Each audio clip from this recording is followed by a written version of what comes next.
Hey, I'm Lauren, aka Delilah Bon, and you're listening to Rhino Radio. Subscribe.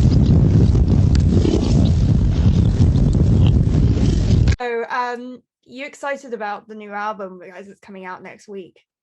Oh yeah, I feel so ready for it now because it's just I've had it secret in my ears for so long. So knowing people are finally going to hear it, I'm so excited. Amazing. So, where did the idea for Delilah Bon come from? Well, that's quite a hard question because she kind of came out of nowhere. I always say that she's like a superhero that came for me in a time where I was in a dark place on tour with my band, and I was just really feeling like quite weak in myself. And I had the idea to create music for myself instead of doing it for anyone else. I thought, I'm going to create this music just for me, just to listen in my earphones, to kind of empower myself. And that's when I created Delilah Bon, which was pretty much just the start of lockdown. She started being created. So then during lockdown, I brought it to life. But yeah, she's like a superhero in a way where she's the voice that I've needed, and it's quite cheesy. It's cute. So, one big thing that I've noticed, especially on your TikTok, is you reimagining different songs. So you've done it for Without Me, I think it is. You've done it for Chun-Li by Nicki Minaj. Where did those ideas come from to do that? Well, rapping is new to me, and I have never rapped in my life, so I'm always trying to challenge myself. And I had this idea to take other people's tracks and try and write in my own style, but to someone else's tracks. It's a bit of a challenge, but then it got really addictive because people recognize the cover I'm doing, and then I add my own lyrics on top. And I just kept doing more and more, and they're really popular on TikTok. If I do those on TikTok, people love those. So I have so many of those little covers that I'm going to release. Yeah, because I think it was Wet Ass Puppy. That was the one that really blew up everywhere.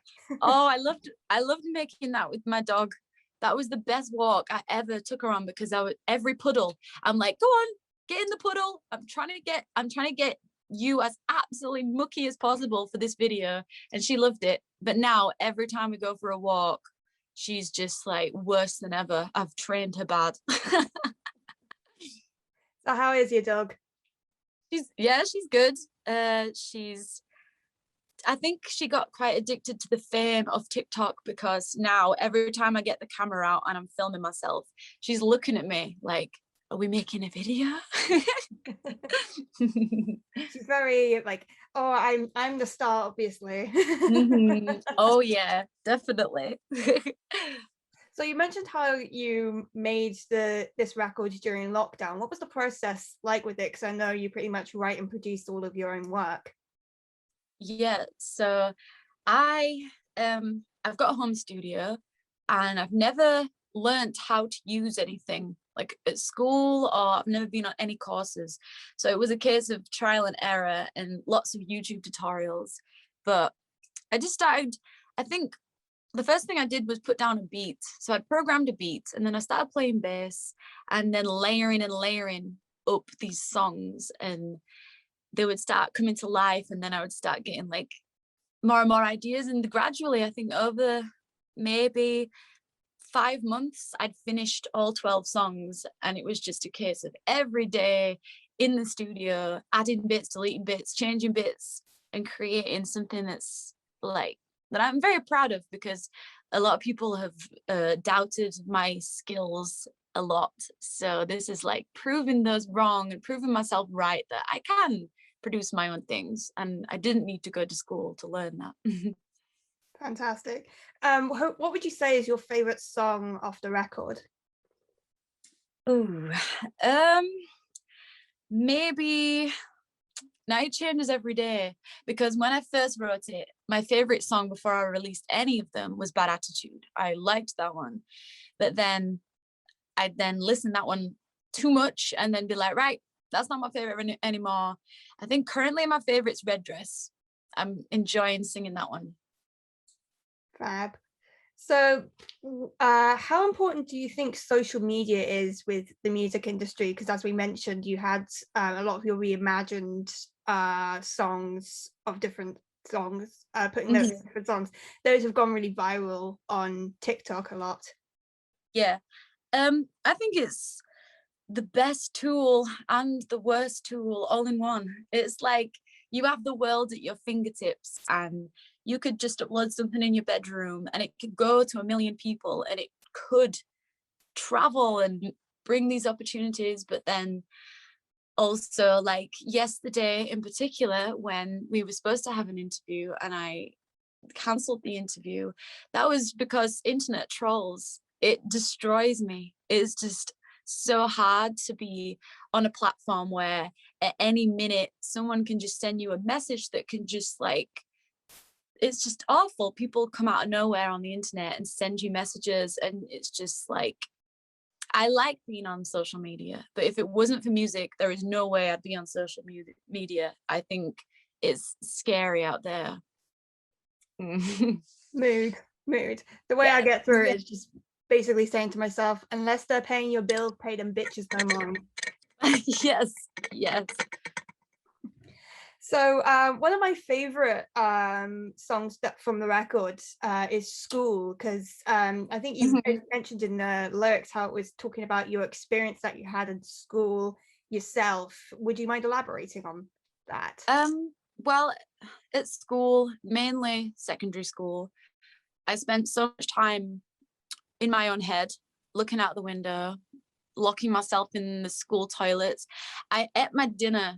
So I would go downstairs to the canteen area and I'd get my dinner, a sandwich, and I'd look around the canteen and just know that I can't sit on anyone's table because I had no friends at school and I was part of no groups. So I used to just put my earphones in and go and sit in the toilets. Ugh, it's so disgusting, but I just wanted to shut everyone out, and I didn't enjoy school at all. I just constant, like, girls would bully me at school, and just, yeah, it was hell. So many times at school I'd just write in my diary like, I can't take another day here at school. I can't do it. It's the teachers, the kids, everything combined. And and I was quite naughty as well at school, so I was always arguing with the teachers, always questioning everything and making a big scene. And yeah, all of the teachers at school, they said to me, like, Lauren, what are you going to do when you leave school? And I'm going to be a singer. I'm going to be a famous singer. I'm going to be a superstar. And they'd just be like, stop being so ridiculous. That's so unrealistic. And they said to me, your attitude, you have such a bad attitude that you will not succeed in life. So, I use that as a song title. I mean, look where you are right now. Yeah, they are wrong. They had no belief. Well, a lot of people now talking about the record, as I've seen online, and a lot of people like giving you a lot of support. Even if there are like the little bad comments here and there, yeah, I've seen a lot of positive support for this. So that you're definitely on the right track with this. Oh, thank you. I think, yeah, like my mum, she says to me, you've got to focus on the good. Focus on the good. Don't let these little comments from fake accounts or anonymous people, like, don't let them get to you. And I try not to. Like my week leading up to the album, I've just been so happy. And then just last night, it was just like messages sent to me from anonymous people, and it just gets to me. And I know it shouldn't get to me, but I'm a human at the end of the day. And I always say, like, if I was hardened to the world, I wouldn't be able to write the songs that I write. The fact that I can write so emotionally about my experiences is because I am a softie. I am. And that means it's hard in this industry because I take everything to heart, and I need to get better at, but it's hard. I mean, literally same. Yeah. So what do you think the biggest issue is in the music industry that we need to change? Oh, well, I think there's quite a lot. I wouldn't even know where to start without starting a whole other interview about that, because there's, I think one thing for me, it's been the gatekeepers that have at their fingertips, they have the key to whatever it is you want. So for me to say, oh, I want to play this festival, all I want to do is play this festival. And it's a case of like, if you want to play this festival, then you need to go and have a drink with that guy, go and talk to him. And then for me, it's like all of these opportunities that are in front of me, I'm nervous about them because I'm a woman and he's a man twice my age. And I know for him to give me an opportunity, it's like there has to be something in it for him. And I hate that. It's like every girl I talk to has experiences like this, where it's the case of like, you get to play these better gigs and you get these bigger opportunities if you like go for a drink with this man and party with him and do cocaine and let your hair down. And I'm so sheltered. I live in my little bubble, and the idea of doing that, going out with men I don't know just to get opportunities, that's just terrifying for me. And it's like, yeah, that's one of the many things that I hate, is people that gatekeep, who don't just give opportunities to people because they enjoy their music. It's, you've got to be pals, it's all like friends, and I'm bad at that. I mean, at the end of the day, it should all be about the music. Mhm. That's what gets you to this point. That's what's you love, what you do. That should be the only thing that stands between you doing this festival or not. Why does Yeah. it need to have to like schmooze or things like that, you know? Yeah, I've been lucky. Like a lot of the people that I do work with, they are genuinely interested in my music. And if there was any sign that it was anything else, then I wouldn't be working with them. So I guess it's just keeping the people around you, making sure everyone around you is going to have a positive impact on you and your mental health, especially. And trying to find out who the sharks are, who can I trust. It's hard, it's scary out there. Music industry, yay! Yeah.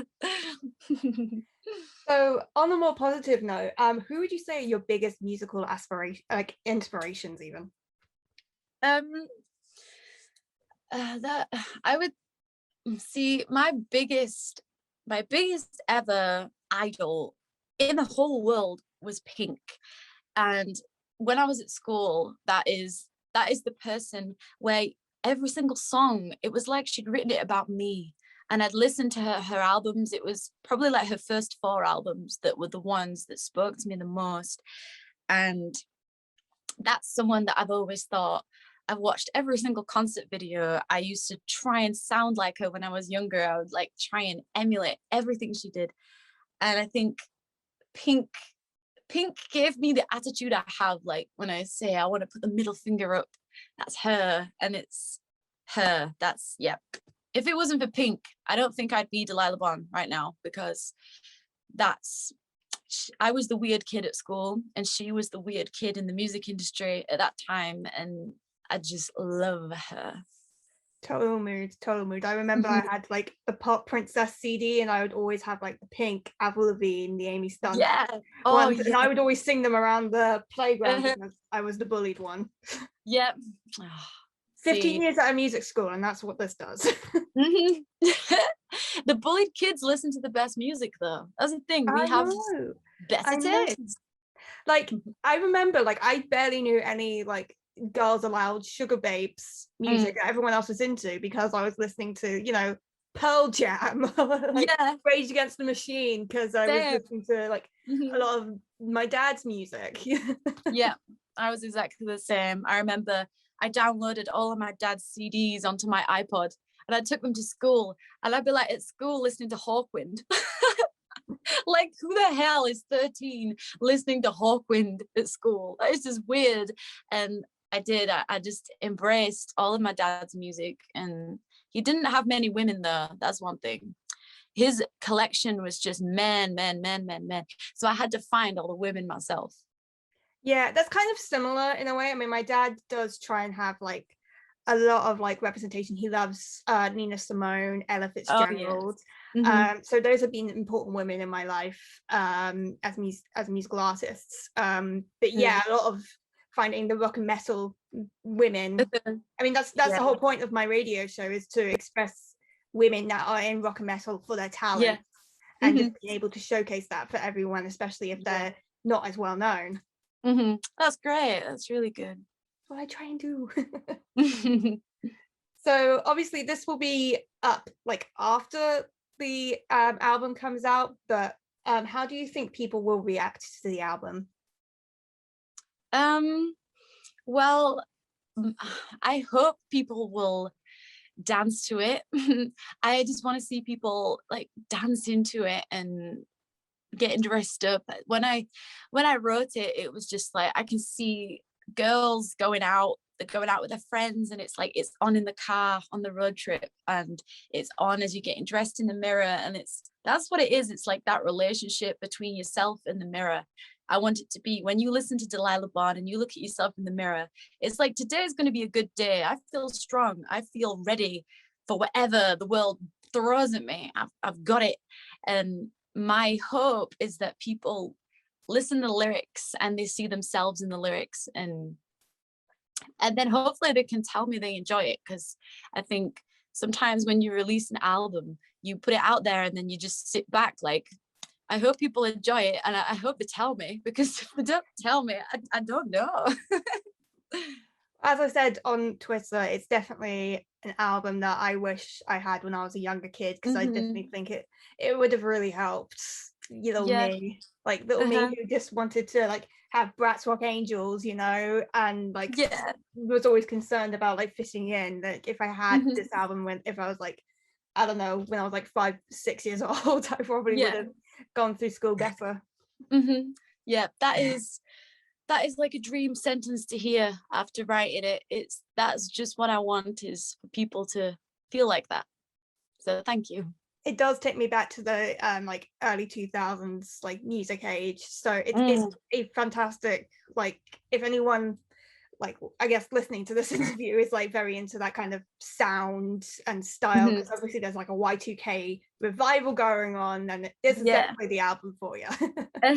Yeah, I think part of that as well was when I was younger, I was into all of the pop. So when I was 6 years old, I'd be dancing to Britney Spears in my bedroom, and everything was pink. Everything was like girly things. And I think as I got older, I got a lot of friends. I became friends with a lot of boys, and they kind of not bullied, but they picked on me in a way that made me feel ashamed of all of the things I would consider to be girly. So I would then be like, oh yeah, I don't like the color pink, and I don't want to dance. I just want to play guitar and rock music and stuff. and now it's like I've gone back and thought there was so much magic to like that music I listened to, and there's no shame in it. Like I think people shame people if they enjoy pop music or if they enjoy fashion or something, and it's stupid. I've embraced it now with Delilah Bon. I'm doing everything I wanted to do when I was little, mixed with a little bit more of the rock stuff as well.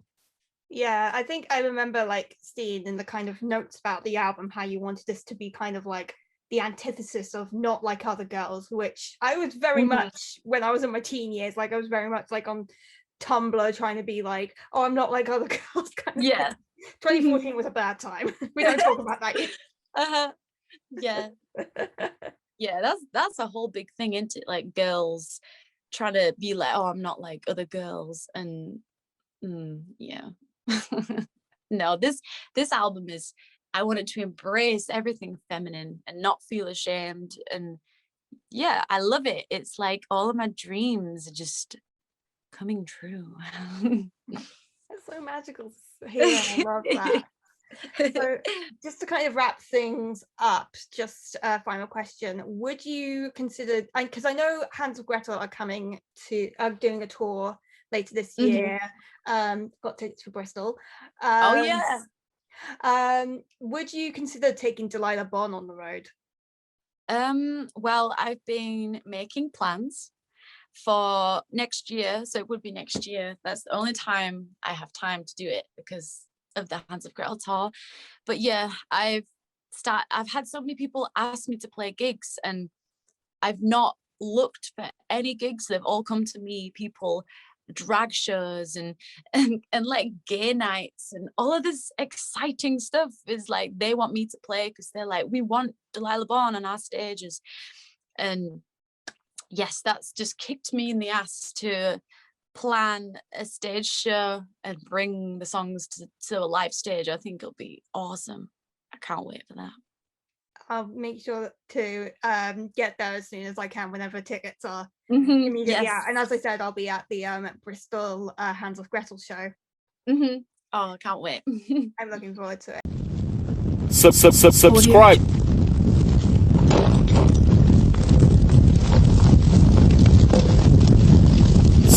Subscribe.